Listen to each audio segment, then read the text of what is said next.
খেজুর গুড়ের চা খাবো বলে একটু ট্রাই করার চেষ্টা করছি। প্রথমেই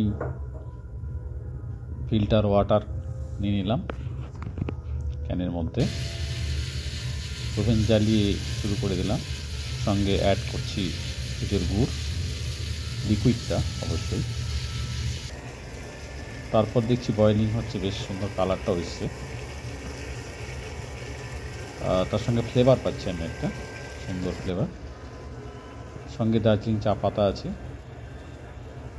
ফ্রেশ একদম। এটা 2 চামচ অ্যাড করা হচ্ছে। এই 2 চামচের পর দেখছি ফ্লেভারটা আরও চেঞ্জ হতে শুরু করলো, যেটাতে লোভনীয় মনে হচ্ছে। আশা করছি খুব ভালো হবে। কিছুক্ষণ ফুটছে, ফ্লেমটা অফ করে দেওয়া হলো। একটু স্থির হয়ে যাক, ততক্ষণে কাপ প্লেট রেডি করছি। একটু আদা কুচি দিয়ে এই চামচ দিয়ে একটু নেড়ে দেওয়ার চেষ্টা করলাম, যাতে ফ্লেভারটা একটু আদারও আসে। সঙ্গে খেজুর গুড়। খেজুর গুড় দিয়ে সাধারণত লাল চা কেউ ট্রাই করে না, আমি চেষ্টা করলাম একটা ব্যতিক্রমে। Cup plate ready.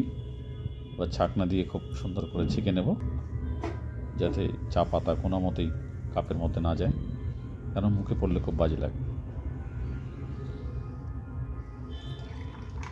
চা পাতা সুন্দরভাবে ছেঁকে নেওয়া হচ্ছে, চাগুলোকে চা পাতা থেকে আলাদা করা হলো। একদম লাস্ট ওটা পর্যন্ত ওয়েট করছিলাম, কেন মিস করা যাবে না। এই চা যথেষ্ট সুন্দর হবে আশা করছি। দেখি একটু ট্রাই করে দেখি। বাহ, কি সুন্দর, সত্যি একদম। এরপর নিশ্চয়ই আমি আবার চেষ্টা করবো খাওয়ার জন্য।